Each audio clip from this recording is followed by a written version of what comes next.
Hola, estás escuchando el podcast de la Iglesia Gracia y Verdad. Esperamos que puedas ser ministrado a través de este mensaje. Si quieres conocernos más o necesitas ayuda espiritual, puedes visitar nuestra cuenta de Instagram, @redilgracia y verdad. Mis hermanos, quisiera compartir con ustedes algunos casos y preguntarte qué tienen en común estos casos de los que te voy a hablar esta mañana. Todavía estamos de día, ¿cierto? Sí, todavía faltan 20. ¿Qué tienen en común un padre que le repite a su hijo las tablas de multiplicar n cantidad de veces hasta que se las memorice? Un músico que practica una pieza de Mozart en su violín hasta tocarla a la perfección. Un joven que intenta de muchas maneras invitar a una chica a salir y cortejarla hasta que ella por fin lo acepte. Una familia o persona que ahorre dinero una y otra vez por año hasta comprar su casita. Un exadicto que lleva 25 años sobrio y continúa rindiendo cuentas en su grupo de rehabilitación. Un atleta que entrena hasta ser el mejor del mundo en su deporte. Dos enamorados que llegan a cumplir más de 50 años de casados. Un artista plástico que no deja de hacer sus obras aunque no venda ni un solo cuadro. Una persona que después de un accidente asiste a recuperación y fisioterapia hasta volver a tener la movilidad de su cuerpo. Una niña que está aprendiendo a montar bicicleta. Un adulto que con tan solo tercero de primaria decide terminar sus estudios. Un periodista que envía cada tanto tiempo su portafolio a canales de televisión y agencias con la esperanza de ser contratados. ¿Qué tienen en común estas cosas? Perseverancia, ¿qué más? Misión, pasión, esperanza, disciplina. ¿Usted se identifica con alguno de esos? ¿Sí? Bueno, todos los ejemplos mencionados tienen que ver con el esfuerzo y la perseverancia. La perseverancia es esa cualidad de permanecer firme por un prolongado periodo de tiempo a fin de alcanzar una meta. Y esto es lo que vamos a ver en el texto de hoy. La actitud piadosa y fiel y perseverante que Timoteo va a tener que asumir en contraste con la actitud de los falsos maestros. Por eso yo quiero invitarle a que abramos nuestras Biblias en 1 de Timoteo capítulo 6, versículos 11 al 16. Y cuando lo tenga, como es sana y santa costumbre en nuestra congregación, nos ponemos de pie para leerlo. 1 de Timoteo capítulo 6, versículos 11 al 16. Sí, capítulo 6, versos 11 al 16. Dice así: pero tú, hombre de Dios, huye de estas cosas y sigue la justicia, la piedad, la fe, el amor, la perseverancia y la amabilidad. Pelea la buena batalla de la fe, echa mano de la vida eterna a la cual fuiste llamado y la que hiciste buena profesión en presencia de muchos testigos. Te mando delante de Dios que da vida a todas las cosas y de Cristo Jesús, que dio testimonio de la buena profesión delante de Poncio Pilato, que guardes el mandamiento sin mancha ni reproche hasta la manifestación de nuestro Señor Jesucristo, la cual manifestará a su debido tiempo el bienaventurado y único soberano, el Rey de reyes y Señor de señores, el único que tiene inmortalidad y habita en luz inaccesible, a quien ningún hombre ha visto ni puede ver. A Él sea la honra y el dominio eterno. Amén. Nos podemos sentar, hermanos.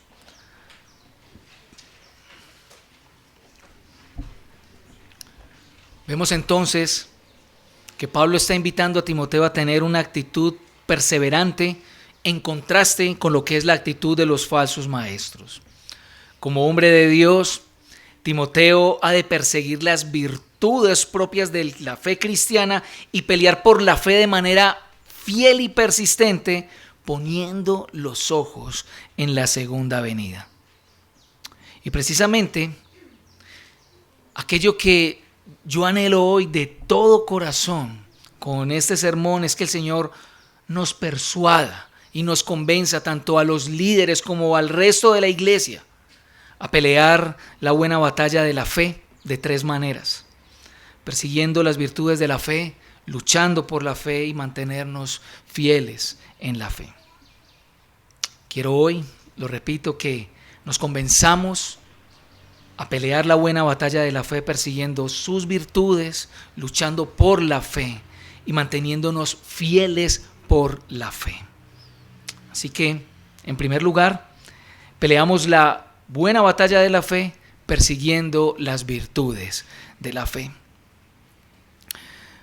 Pablo comienza este texto, usted lo puede ver ahí en el versículo 11, estableciendo un contraste con lo que ya se mencionó anteriormente. ¿Usted recuerda la predicación de hace 8 días?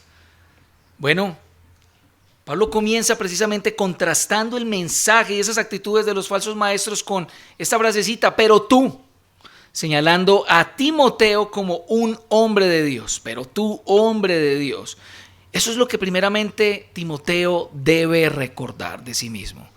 Él es un hombre que pertenece a alguien y sobre todo representa a alguien. De la misma manera en que muchos hombres de la Escritura fueron llamados como hombres de Dios, así también Timoteo lo es. Y como hombre de Dios, lo primero que tiene que hacer es, versículo 11, es huir.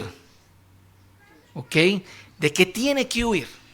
De todo lo que tiene que ver con los falsos maestros, principalmente su amor al dinero.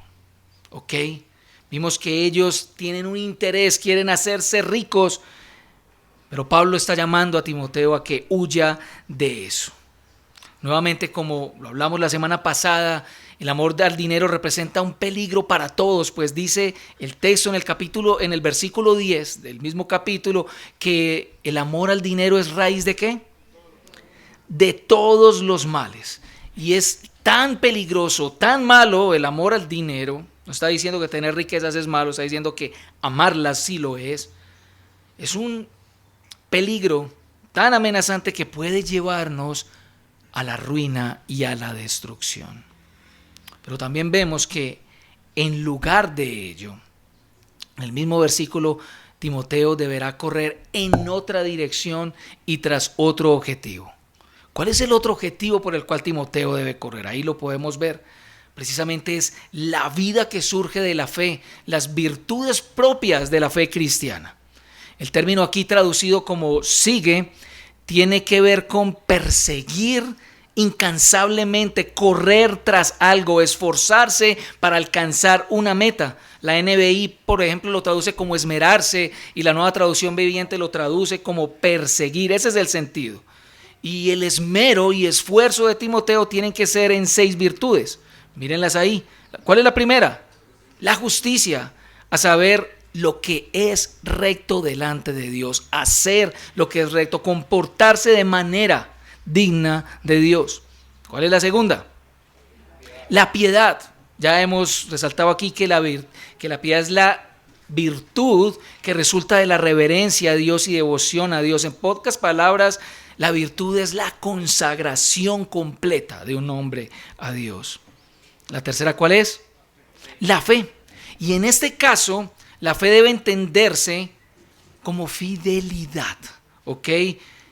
Fidelidad, ser leal a algo o a alguien de manera prolongada. La cuarta es el amor. ¿Y qué es el amor sino el eje principal de la fe cristiana? Nosotros tenemos un propósito y es amar al Señor con todo nuestro ser y al prójimo como a nosotros mismos. Luego vemos la perseverancia, que indica el permanecer o continuar sin desfallecer en una misma actitud y por un mismo objetivo. Por último tenemos ¿cuál? La amabilidad. La amabilidad aquí es la cualidad de ser manso. ¿Y quién es alguien manso? Alguien que es tierno, que no utiliza su poder para hacer daño, sino todo lo contrario, es dulce y trata con amor. Estas son las virtudes propias de un hombre de Dios. Y a la luz de la carta y de las cartas pastorales, es decir, Primera de Timoteo, Segunda de Timoteo y Tito, nosotros podemos ver que Pablo ya ha exhortado a su hijo en la fe que sea ejemplo a los creyentes en conducta, fe, amor y pureza. La instrucción, dice el capítulo 1, tiene como propósito el amor que se produce de una fe sincera y de una conciencia pura. ¿Ok? Timoteo, en la segunda carta, debe huir también de las pasiones juveniles y más bien debe seguir o perseguir la justicia, el amor y la paz. Y estas mismas virtudes Pablo se las ha modelado a Timoteo: su enseñanza, conducta, propósito, fe, paciencia, amor y perseverancia. Y el siervo de Dios, según Tito, no debe ser rencilloso, sino manso y amable para con todos. Noten cómo estas virtudes, hermanos, contrastan con lo que vimos que son los falsos maestros y sus motivaciones. Mientras el falso maestro busca el conflicto y la división, el hombre de Dios procura el amor. Mientras estos se apartan de la verdad blasfemando de Dios, el hombre de Dios busca ser fiel y recto. Mientras estos aman la riqueza, el hombre de Dios busca amar a Dios mediante su vida piadosa. Mientras estos están en constantes rencillas, el hombre de Dios es manso, no busca atacar a nadie, sino todo lo contrario, hacer el bien. Busca perseverar y persistir en ello sin descanso. Pensemos nuevamente en la imagen de un atleta. Un atleta, para conseguir un objetivo, tiene que primeramente abstenerse de algo. ¿De qué se tiene que abstener? De todo aquello que no le va a beneficiar. ¿Cómo qué? Una mala dieta, trasnocho, ocio, pereza, excesos, etc. Pero, ¿qué pasaría en la vida de un atleta si solamente se abstiene de estas cosas? ¿Qué pasaría? Probablemente sería una persona muy saludable, sí, pero poco productiva. El atleta necesita tanto evitar como correr, como ser intencional en alcanzar su objetivo. Debería entonces levantarse temprano, comer bien, usar bien su tiempo en su entrenamiento, descansar. Esa es la imagen que Pablo está queriendo que Timoteo tenga. Como personas de Dios, como hombres de Dios, debemos evitar todo aquello que esté en contra de la fe. Sí, hay que evitarlo, pero en lugar de ello, hay que esforzarse en la fe. Hay que perseguir, esmerarse en alcanzar todo lo que tiene que ver con ella. ¿Qué has estado persiguiendo tú últimamente? ¿Detrás de qué has estado últimamente tú? ¿Cuál ha sido ese centro de tus amores por el cual te has abstenido de mucho y por el cual tú intentas alcanzar objetivos? ¿Sabes una cosa? Cristo nos dio vida nueva. En palabras de esta carta, nos dio un corazón puro, nos dio una buena conciencia, nos dio una fe sincera a fin de amar y desear todo lo que Dios ama y quiere y aborrecer todo lo que no.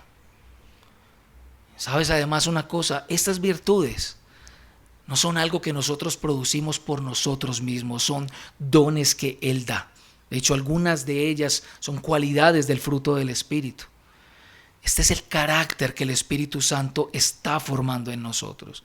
Así que, como no dependen de nosotros que se den, cuando te sientas débil, si te sientes confrontado con alcanzar algunas de estas, puedes pedir al Señor que las forme en ti, mientras trabajas, te esfuerzas, te esmeras en perseguirlas. Así que peleamos la buena batalla de la fe cuando perseguimos la vida que surge de la fe, cuando perseguimos aquello que nosotros profesamos creer. Pero hay más. En segundo lugar, nosotros peleamos la buena batalla de la fe luchando por esta. Y este es quizá el eje central del texto y de este mensaje, porque nos habla del fin último por el cual se persiguen estas virtudes de la fe. Mírelo allí, versículo 12, pelea la buena batalla de la fe, echa mano de la vida eterna. La tercera exhortación u orden es que Timoteo pelee una batalla que es buena. Y esta orden no es sino la ratificación de lo que Pablo ya le había dicho a Timoteo en el capítulo 1, verso 18. Allí Pablo le dice que su comisión en Éfeso tiene como propósito que pelee la buena batalla guardando la fe, ya que muchos se han apartado de ella. Es decir, que por un lado la buena batalla tiene como objetivo proteger. ¿Por qué?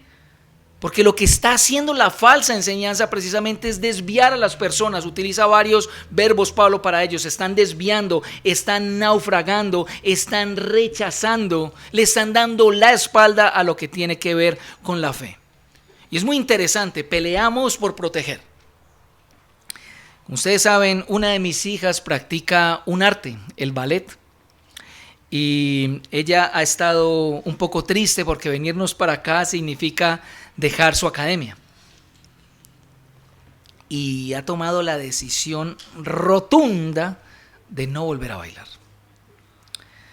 Este jueves la llevé a su última práctica y comencé a hablar con ella. Estábamos hablando de por qué no quería y su razón es porque está abandonando su academia, no porque no quiera el ballet. Le pregunté varias veces, pero a ti te gusta bailar, te encanta, pasas horas bailando. La animé a que quizá en esta región va a encontrar academias, de hecho las hay, quizá le enseñen distinto, quizá no gocen de la misma fama de la academia donde estaba, pero la animé a entrar, a conocer a fin de guardar y proteger su talento. No pierdas la práctica, muévete. Quizá te van a enseñar cosas distintas, pero te van a preparar para el momento adecuado e indicado. No dejes que esos huesitos y esas piernitas tan hermosas se oxiden, mi amor. Así nosotros también batallamos por proteger la fe, para que ésta no se pierda. Pero hay algo más. El verbo traducido aquí como lucha, versículo 12, lucha, batalla, es una palabra que tiene que ver con agonizar. Entonces ya vamos entendiendo el tipo de esfuerzo que es. Este verbo luchar o agonizar o pelear aparece 8 veces en el Nuevo Testamento. 6 de esas veces en cartas de Pablo y 4 de esas veces en las cartas pastorales. Lo más interesante es que 7 de las 8 veces que aparece se habla para hablar de la fe como una lucha o esfuerzo constante. Por ejemplo, en 1 de Corintios 9:25, Pablo enmarca su vida ilustrándola como el atleta que tiene que competir, abstenerse a fin de ganar algo. En Colosenses 1:29, Pablo dice que se esfuerza en el poder del Señor a fin de presentar a todo hombre perfecto en Cristo. Allí mismo en Colosenses, capítulo 4, verso 12, Pablo le está diciendo a la comunidad de Colosas que Epafras se esfuerza intensamente en su oración por ellos. En 1 Timoteo 4:10, en el contexto de animar a Timoteo a seguir la piedad, está diciendo: ejercítate en la piedad. Dice que el esfuerzo y trabajo de Pablo por los suyos es por la esperanza también que pusieron en Jesús. En 2 Timoteo 4:7, Pablo está a punto de morir, está a puertas de su ejecución. Pablo le escribe a Timoteo que ya ha terminado la carrera, que ya ha peleado la buena fe y que le espera la corona inmarcesible de justicia que Jesús le pondrá. Pero, aunque estos textos, si usted lo notó, está hablándole a líderes, hay un texto especial en los evangelios, dicho por el mismo Jesús. Jesús invitó a todo seguidor suyo a esforzarse o luchar por entrar por la puerta estrecha y el camino estrecho. Ahora, la siguiente actitud u orden que Pablo le está enviando a Timoteo es consecuente a batallar. Uno está batallando, compitiendo por algo. Pablo le pide a Timoteo que, miren ahí, eche mano, literalmente apodérate, toma por la fuerza, apropiate de la vida eterna. A esta vida eterna dice Pablo que Timoteo, como todos los creyentes, hemos sido llamados. Y de esta vida eterna también Pablo le recalca a Timoteo que ha hecho una buena profesión de fe delante de muchos testigos. ¿Ok? Seguramente esta es la profesión de fe que todo creyente hace en las aguas del bautismo. ¿Qué pasa en el momento en que un creyente se bautiza? Pues le declara al mundo, ante una cantidad de testigos, que el llamado a la vida eterna es posible gracias a la intervención salvadora de Dios, quien envió a su Hijo a morir por nosotros y a resucitar para darnos vida eterna, hacernos nuevas criaturas y ahora sí asumir el compromiso de seguirlo, sea cual sea el costo. El mundo debe conocer quién es nuestro Señor, hermanos, qué principios nos rigen, qué valores nosotros sí valoramos y qué tipo de reino es el nuestro. La imagen incluso parece militar, como si le estuviera recordando a Timoteo que juró lealtad a alguien y que va a luchar por ese reino. De esta vida eterna, Timoteo es recordado que hizo una confesión de fe, una declaración pública de reconocimiento de quién es su Señor y su lealtad a este Señor y a su verdad. Pero un momento.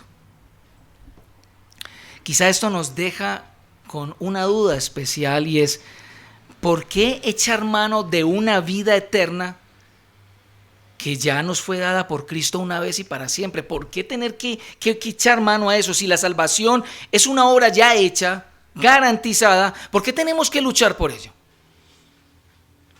¿No parece esto contradictorio? Bueno, hay una observación al respecto. La salvación no se pierde, es un regalo de la gracia, pero paradójicamente en la Escritura es también una meta por alcanzar. Una evidencia de la salvación es que los creyentes perseveran, batallan, se ejercitan y compiten por obtenerla. El llamado de Pablo a Timoteo es que pelee por algo que ya fue hecho por él y se apropie de esa realidad que ya Cristo alcanzó por él y que será completa, como ya lo veremos cuando Cristo regrese. En el cuadro claro, les voy a decir dónde está en Filipenses capítulo 3, donde Pablo le está diciendo a la iglesia de Filipos que sigue adelante a fin de alcanzar aquello por lo cual Cristo lo alcanzó.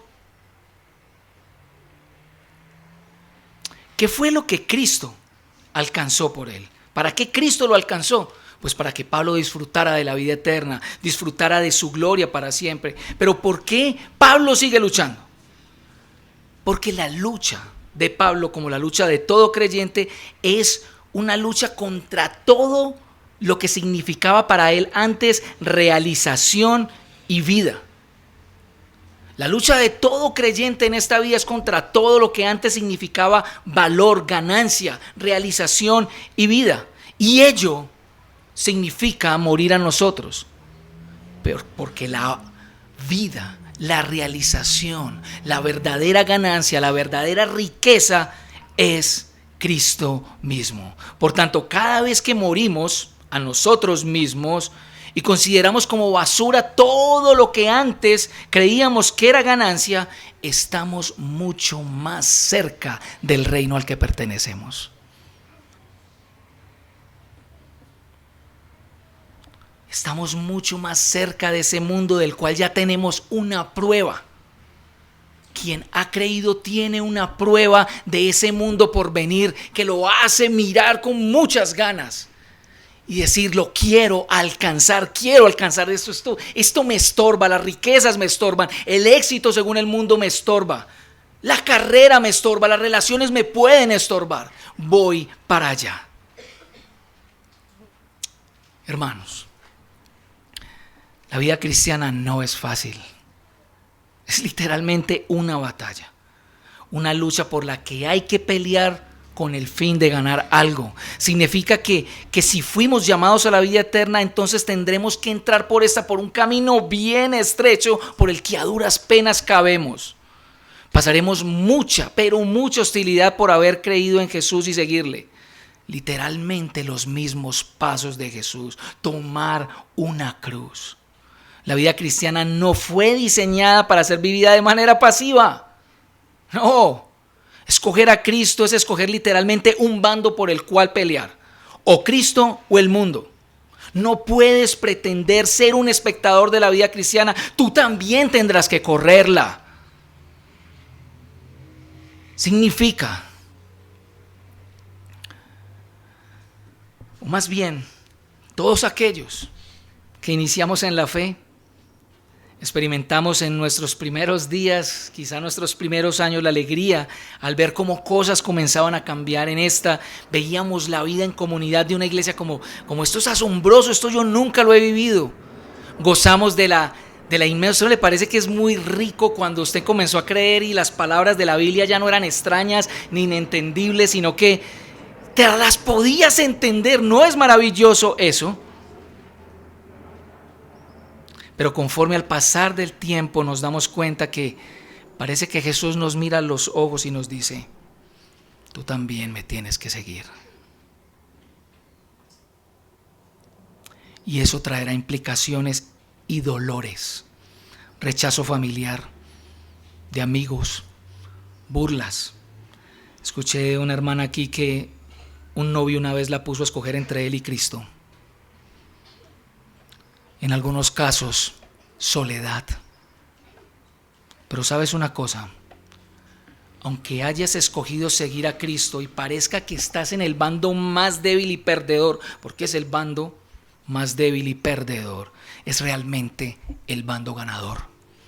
Porque la victoria se obtuvo con una derrota, con un acto de debilidad de nuestro Señor en una cruz, pero fue contundente. Fue contundente, derribó a todos los poderes, los expuso en esa cruz del Calvario. ¡Qué victoria tan inmensa! Mató a la muerte. ¿No le parece genial? Por eso es la buena batalla, es buena. Porque la vida eterna ya nos pertenece. Cristo la prometió a todo aquel que crea en Él. Y no solo eso, prometió, como lo cantamos ahorita, preservarnos, sostenernos hasta el fin y darnos toda la fuerza y toda la gracia para este momentáneo momento en un valle de sombra de muerte. Hermanos, echemos mano de la vida eterna, peleemos esa buena batalla de la fe. Porque ya sabemos hacia dónde vamos. Tercer y último lugar, hemos visto que peleamos la buena batalla de la fe. ¿Cómo? ¿Ya se nos olvidó? Peleamos la buena batalla de la fe, persiguiendo las virtudes de la fe. Peleamos la buena batalla de la fe. ¿Cómo? Luchando por esta. Y en tercer lugar, peleamos la buena batalla de la fe, siendo fieles o manteniéndonos fieles hasta el fin. Versículos 13 al 16. Aquí tenemos la última exhortación que Pablo le hace a su hijo en la fe. Pero antes de esa exhortación, Pablo expone un marco solemne a ese mandamiento. Parece tener la idea de poner a Timoteo frente a un estrado donde hay dos testigos. Y esos dos testigos son nada más ni nada menos que el Dios creador y su Hijo, Cristo Jesús. Pablo y Timoteo, nos lo recuerdan muchas cartas del apóstol, son siervos de Cristo Jesús por la voluntad de Dios para ser apóstoles, para ser enviados, para ser representantes de Jesucristo. El Dios Trino los ha llamado a servirles. Timoteo es un hombre de Dios, entonces va a tener que rendirle cuentas a Dios por lo que hace. Va a tener que vivir una vida ante sus ojos, una vida ante su faz. Ahora, viene el encargo entonces a Timoteo. Mírenlo ahí, verso 14, ese es el mandamiento. Es que Timoteo debe guardar ese mandamiento, el encargo que Pablo le ha hecho de una manera pura, recordándole y sin mancha, recordándole el tipo de conducta que todo líder cristiano debe tener. Lo estudiamos en el capítulo 2. ¿Cómo es ese tipo de conducta? Irreprensible e irreprochable. Es decir, que su encomienda debe estar acompañada por su vida de piedad y además de eso debe hacerse en un periodo límite. ¿Cuál es ese periodo límite? La venida de nuestro Señor Jesucristo, la manifestación o revelación de Él. Es decir, que se va a requerir fidelidad y constancia para ello.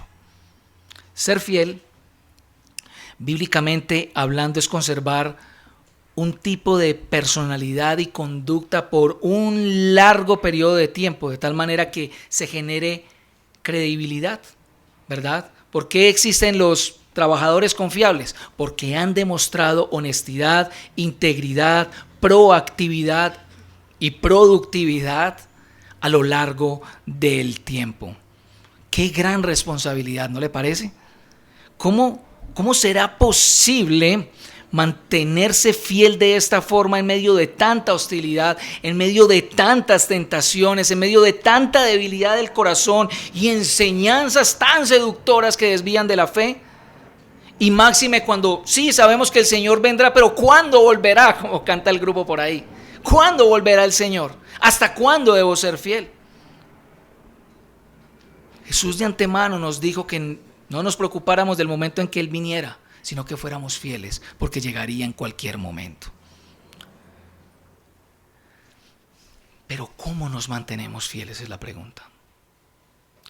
Si usted lo notó, la segunda parte del versículo 13, Pablo, cuando menciona a Cristo Jesús, recalca que Cristo Jesús dio testimonio de la buena profesión frente a Poncio Pilato. Y este episodio, citado por cierto histórico y verdadero, tiene lugar, se relata en Marcos 15, Mateo 27, Lucas 23 y Juan 18. Los primeros tres, Marcos, Mateo y Lucas, hablan muy poco del tema. Jesús es presentado frente a Pilato. Él le pregunta, ¿eres tú rey de los judíos? Y Jesús le dice, en algunos casos, tú lo dices. Tú lo dices. ¿Ok? Pero en Juan sí decide relatar algo más de esa escena. La pregunta es la misma. Y Jesús no niega la respuesta, pero añade que sí es rey, pero no de este mundo, y que justo nació para eso, para dar testimonio de la verdad. Entonces Pilato queda estupefacto, preguntándole, ¿qué es la verdad? Lo curioso es que el episodio termina así en puntos suspensivos, con la pregunta de Pilato. No dice, ¿pero qué es la verdad? Jesús, respóndele pues, ¿cierto? Bueno, a la luz del Evangelio de Juan, y a la luz principalmente de la muerte y la resurrección de nuestro Señor, la verdad es que el propio Hijo de Dios, Dios mismo, vino a revelar a Dios Padre. Esa es la buena profesión de fe, la que dice el Mesías, el prometido, separado y ungido para liberarnos de nuestro pecado, es Jesús y es el Rey y Señor de todo. Y es muy interesante que Pablo traiga esto a colación. Debe tener algún propósito. ¿Cuál será ese propósito? ¿Sabes? Cristo Jesús fue el primero, el primer testigo. La palabra literal es el primer mártir en dar testimonio de la verdad, y preciso lo hizo en momentos de sufrimiento, encarcelado y puesto a juicio por nosotros. Sí, el rey gobernador del universo, imagínatelo, frente a un rey terrenal, frente a la autoridad que él mismo puso, dándole testimonio humilde frente a gobiernos autoritarios y bien tiranos. Timoteo Y nosotros tenemos que recordar que estamos también tras los pasos de Jesús. Cristo Jesús entonces es nuestro modelo y aliciente para nosotros poder conservar la fidelidad a nuestra buena profesión de fe en los tiempos en los que estemos. Si Cristo Jesús fue fiel, nosotros también podemos ser fieles. Semejante empoderamiento, si Cristo Jesús lo fue, lo hizo por mí, entonces yo también puedo, porque tengo el mismo espíritu que hubo en Cristo Jesús.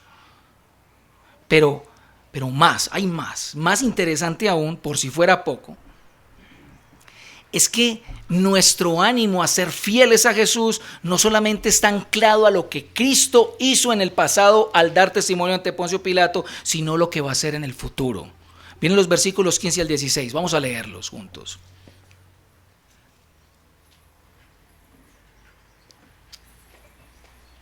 Es más, desde la segunda parte del 14. Hasta la manifestación de nuestro Señor Jesucristo, la cual manifestará a su debido tiempo el bienaventurado y único soberano, el Rey de reyes y Señor de señores, el único que tiene inmortalidad y habita en luz inaccesible, a quien ningún hombre ha visto ni puede ver. A Él sea la honra y el dominio eterno. Amén. Así sea. Cristo volverá otra vez. Y es una revelación o manifestación que, así como Dios lo hizo en su encarnación al traerlo al mundo, lo va a hacer nuevamente en su glorioso regreso. Es Dios quien volverá a revelar a Cristo al mundo. Dios, de la misma manera en que envió a su Hijo a la tierra, lo va a volver a revelar en toda su gloria, en toda su belleza y en toda su majestad. La fidelidad de Dios a sus promesas del pasado, porque Dios cumplió enviando al Mesías, es lo que nos puede dar confianza de que Dios cumplirá lo que está prometiendo para el futuro. En pocas palabras, hermanos, no, yo creo que son muchas más bien, nuestra fuente de ánimo para permanecer fieles en esta buena batalla es la esperanza de la venida de Cristo, el anhelar fervientemente que la vida eterna que ya se nos ha dado será consumada, perfeccionada, completada, que al fin podremos verlo tal cual es, porque seremos como Él. Algunos hermanos de los que quisiera hablar aquí, adultos mayores, quizá han pensado que sí, como todos aquellos que tenemos más de 40, tenemos ya más pasado que futuro. Quizá pensamos que ya para qué servirle al Señor, ya para qué seguimos sirviendo en la iglesia, ya para qué seguimos participando de la vida en comunidad. No, porque de Jesús no nos jubilamos. Quizás sí nos pensionamos, pero no nos jubilamos de la fe. Seguimos hasta el fin, hasta que venga por nosotros en su segunda venida o hasta que nos llame a su presencia y dejemos de respirar. Pero eso también es un mensaje para muchos jóvenes aquí presentes que quizá están bombardeados por los medios, los libros, los pensadores, los ideólogos de este mundo, que los tienen ansiosos, con ataques de pánico, con deseos de rendirse, tirando la toalla una y otra vez, débiles porque todo les ofende. Ese mensaje también es para ellos.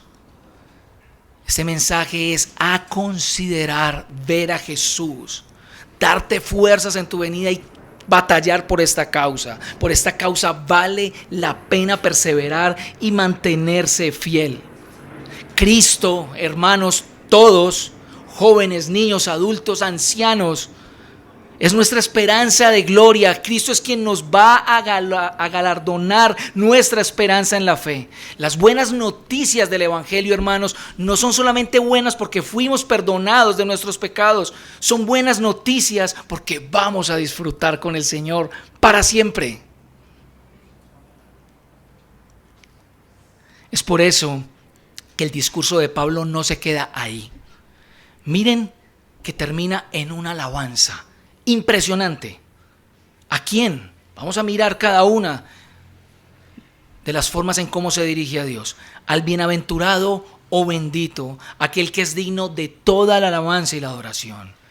Al único, escucha Israel, el Señor es tu único Dios, al único Dios soberano, nuestro Dios. Él es único y no hay otros dioses aparte de Él. Él gobierna solamente y soberanamente sobre todo el universo, cumpliendo sus propósitos, pues Él lo hizo. Lo estableció como suyo, estableció este mundo como suyo, y aquí en este mundo Él será conocido, servido, adorado, y sobre todo Él estará presente aquí. Él también, este Dios, es el Rey de Reyes y Señor de Señores, así también es conocido por su pueblo. Deuteronomio 10, Salmo 36, 136, se habla de Él como Dios de dioses, como Rey de Reyes, como Señor de Señores, aquel que se sienta en su trono y gobierna con toda justicia y rectitud, aquel que se ríe a carcajadas de los planes de los reyes de la tierra, que piensan que lo pueden usurpar o maquinar en contra de Él. El inmortal, que no tiene ni principio ni fin, que trasciende a la temporalidad, es decir, que está por encima del tiempo. Es más, no solamente está por encima del tiempo, Él es quien determina los tiempos. Todos los tiempos de la historia Él los estableció. Pero además es aquel que habita en luz inaccesible.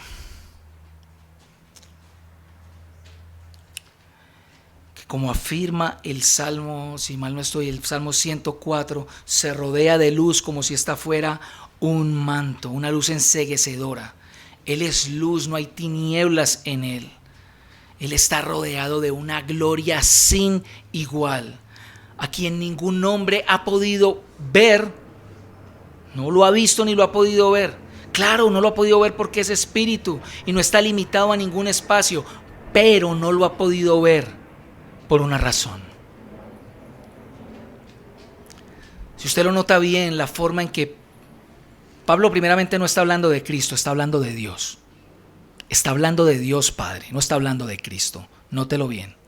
Está hablando de Dios, como es conocido en el Antiguo Testamento, cómo se reveló. Todos estos apelativos o estas cualidades de Dios pueden ser resumidas en una palabra: santidad. A partir de la caída del hombre, Dios estableció un límite muy claro, una brecha entre los hombres y Él. No es posible acceder a la presencia de Dios. El Salmo, no recuerdo cuál es, dice: ¿quién podrá habitar en tu santo templo y habitar en tu santo monte? El limpio de manos, Salmo 24, limpio de manos y puro de corazón. Nadie es limpio de manos y puro de corazón. Desde el Antiguo Testamento se ve esa brecha marcada al echar al hombre del jardín, lejos de la presencia, pero al construir también un tabernáculo donde solo hay acceso a la presencia de Dios una vez y solamente un hombre. Un templo. Esas señales le dijeron al pueblo de Dios una y otra vez, como lo dice el libro para niños: el jardín, la cortina y la cruz, no puedes pasar. No puedes pasar. Entonces tú puedes notar que todo este lenguaje de Pablo del Antiguo Testamento también está relacionado con un lenguaje que se usa en el Nuevo para hablar del Señor Jesucristo. De Jesucristo, Pablo y otros autores del Nuevo Testamento hablaron como Rey de Reyes y Señor de Señores. También hablaron de Él de esa manera. Hablaron de Jesús como aquel que sería revelado y recibiría toda la exaltación y toda la postración de toda rodilla, de toda criatura, y la confesión de que Él es el Señor, mismo término que Israel usó para referirse a Dios. Es por ello que este servidor cree que esta maravillosa alabanza a Dios, o teológicamente hablando, las alabanzas a Dios se les llama doxologías. Este texto termina alabando al Señor porque la manifestación de su Hijo es la misma manifestación de Dios.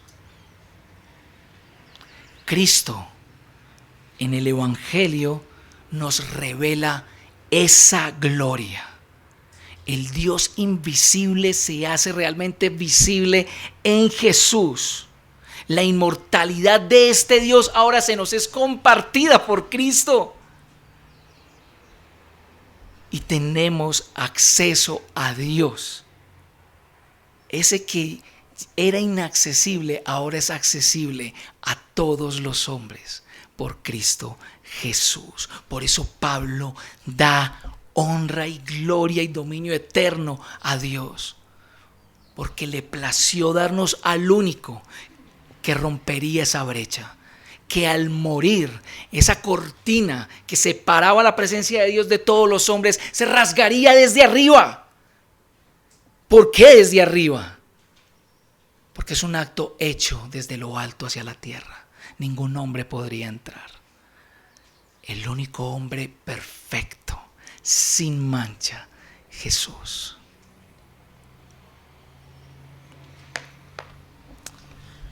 Peleemos la buena batalla, iglesia. Nosotros podemos pelear la buena batalla persiguiendo las virtudes de la fe. Las perseguimos porque fueron alcanzadas por nosotros, se nos son dadas por su Santo Espíritu. Peleemos la batalla de la fe luchando. Vale la pena luchar esta buena batalla. ¿Sabes por qué? Porque la vas a ganar si la peleas. La vas a ganar. O sea, ¿a quién se le dice que pelee y se le da ya el resultado? O sea, puedes apostar por esa victoria. Uy, qué nota. Puedes pelearla manteniéndote fiel. ¿Por qué? Fiel es aquel que te llamó. Fiel es aquel que cumplió en el pasado y va a cumplir trayendo a esa hermosura descender desde los cielos. ¿No son estas buenas noticias, hermanos? ¿No son estas buenas noticias?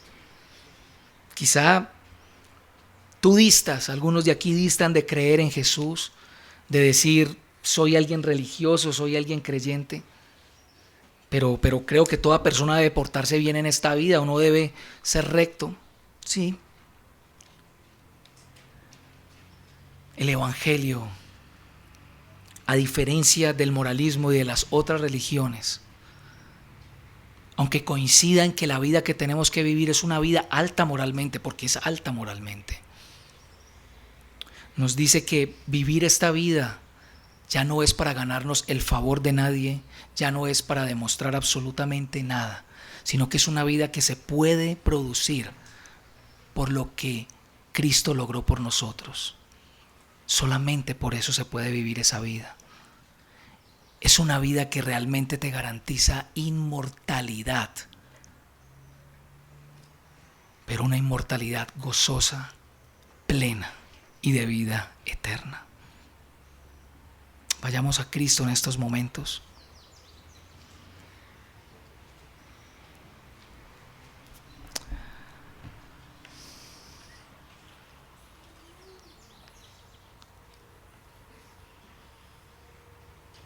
Quiero también hacer un llamado a los padres de familia a huir.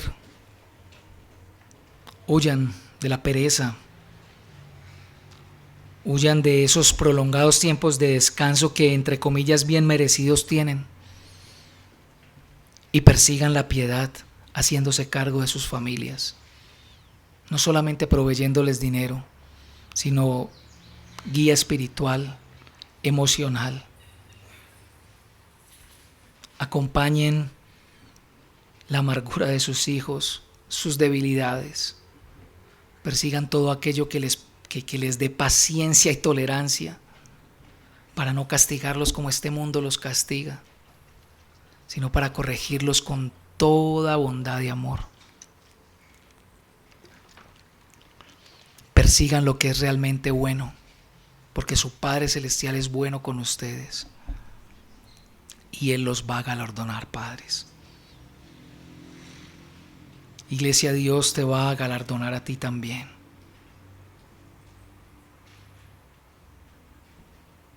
Él verá tu fidelidad imperfecta, débil, quebradita, pero la va a fortalecer y la hará perfecta a través de su Espíritu. Iglesia, batalla. Pon tus ojos en Cristo. Pon tus ojos en Cristo, en lo que hizo por ti y lo que va a hacer. Y te garantizo, como cantaremos, que lo terrenal sin valor será a la luz del glorioso Jesús. Nuestra esperanza es una esperanza viva. Vale la pena luchar por ello.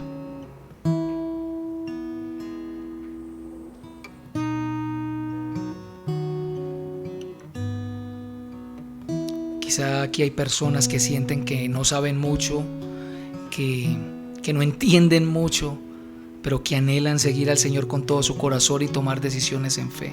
Yo quiero hablarle a esas personas también. Y quiero decirles, no teman. No se trata de lo mucho que entiendas, no se trata de tus muchos temores.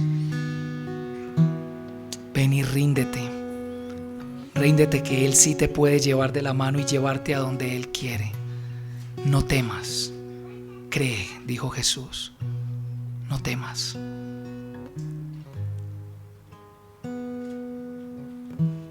Esta batalla es buena porque saldrás vencedor.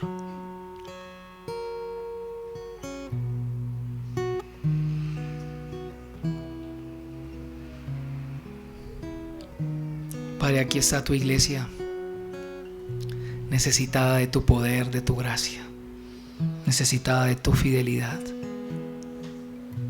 Señor, porque necesitamos perseguirte, necesitamos luchar, necesitamos permanecer fieles. Y si tú no estás con nosotros, Señor, eso no será posible. Llénanos, Señor, y avívanos. Este pueblo de La Ceja y el oriente antioqueño lo necesitan. Necesitan soldados de Cristo que peleen una buena batalla en debilidad, en humildad, en amor y en fe, no con proselitismo religioso ni comprando políticos por votos, sino con el poder de tus buenas noticias. Las que le dicen a este mundo: un momentico, señor presidente, un momentico, señor senador, un momentico, señor alcalde, nosotros servimos a quien lo puso a usted. Danos ese corazón en Cristo Jesús. Amén.